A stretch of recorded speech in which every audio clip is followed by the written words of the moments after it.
बहुत सारे लोग अपने से सेल्फ पिटी या सेल्फ सिंपैथी चाहते हैं।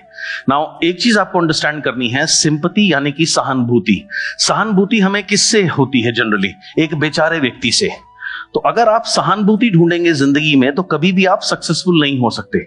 आप कभी बोल सकते हैं बेचारे अमिताभ बच्चन जी, आप बोल सकते हैं? नहीं बोल सकते, क्योंकि ऑब्वियसली वो बेचारे नहीं है, राइट? आप कभी बोल सकते हैं बेचारे विराट कोहली या बेचारे एमएस धोनी, बेचारे मेसी? आप नहीं बोल सकते। क्यों? क्योंकि वो बेचारे नहीं है। बेचारा कौन व्यक्ति होता है? जो पीड़ित है, और सफल पीड़ित नहीं हो सकता। अंडरस्टैंड? सो या तो आप सहानुभूति ढूंढ सकते हैं या आप सफल होना चुन सकते हैं। तो क्या चुनना है? क्या चुनना है? क्या चुनना है? क्या चुनना है?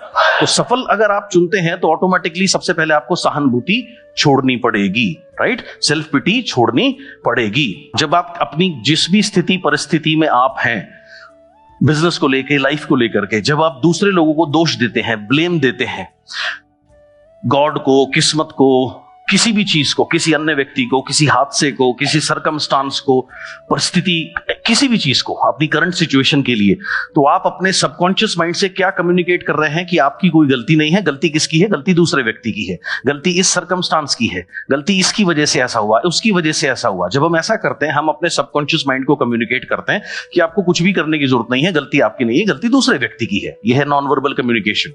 लेकिन जब आप किसी और को ब्लेम नहीं करते, आप खुद को ब्लेम करते हैं कि जो भी हो रहा है मेरी वजह से हो रहा है, मैं ही जिम्मेदार हूं, मुझे ही रास्ता ढूंढना है, मुझे ही इसका कोई सॉल्यूशन ढूंढना है, तो आप अपने ब्रेन को क्या कम्युनिकेट कर रहे हैं? सबकॉन्शियस माइंड को नॉन वर्बल कम्युनिकेशन जाती है कि आपको ही रास्ता ढूंढना, और फिर वो रास्ता ढूंढने में लगता है।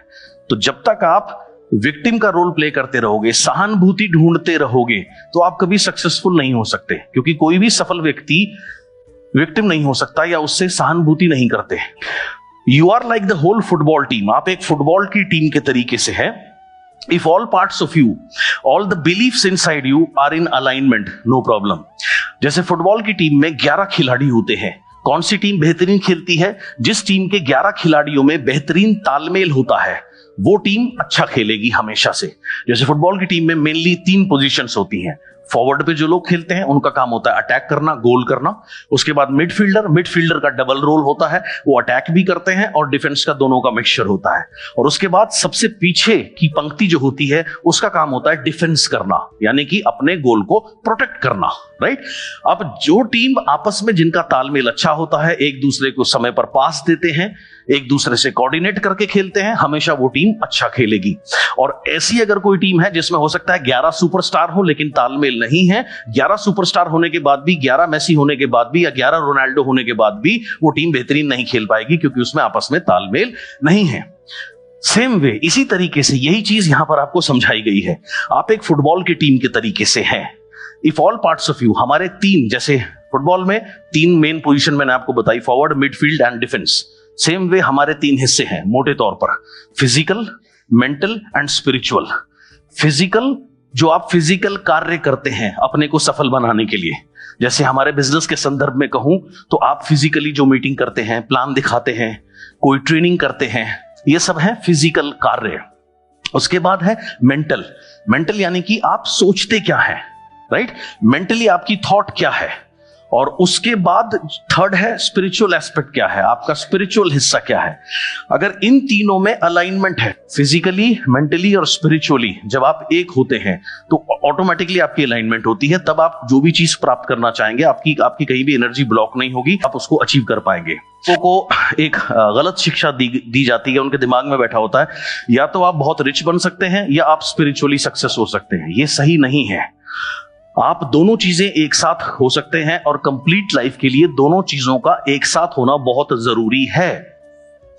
नाउ मेरे गुरु हमेशा कहते हैं कि इंसान को 200% लाइफ जीनी चाहिए। 200% लाइफ का मतलब क्या है?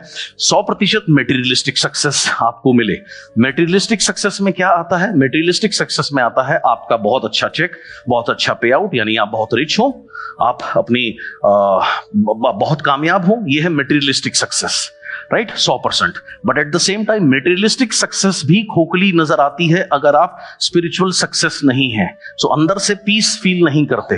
तो स्पिरिचुअल सक्सेस का मतलब क्या है कि आप अंदर से बिल्कुल पीस फील करते हैं, रिलैक्स फील करते हैं। आप जिस भी रूप में गॉड को मानते हैं उसके ऊपर आपका भरोसा होता है और आपको टेंशन नहीं होती। तो आप स्पिरिचुअली भी ग्रो कर रहे हैं और आप मटेरियलिस्टिकली भी ग्रो कर रहे हैं। ये है 200% लाइफ। जैसे आप देखें, एक पक्षी को उड़ने के लिए 2 पंखों की आवश्यकता होती है। एक पंख से कोई भी पक्षी उड़ान नहीं उड़ सकता। Same way complete successful life के लिए दोनों चीजों का होना बहुत जरूरी है। मेटेरियलिस्टिक सक्सेस का होना भी बहुत जरूरी है and at the same time आपको स्पिरिचुअल सक्सेस भी होना जरूरी है, ताकि आप अपने अंदर पीस ढूंढ सकें, राइट।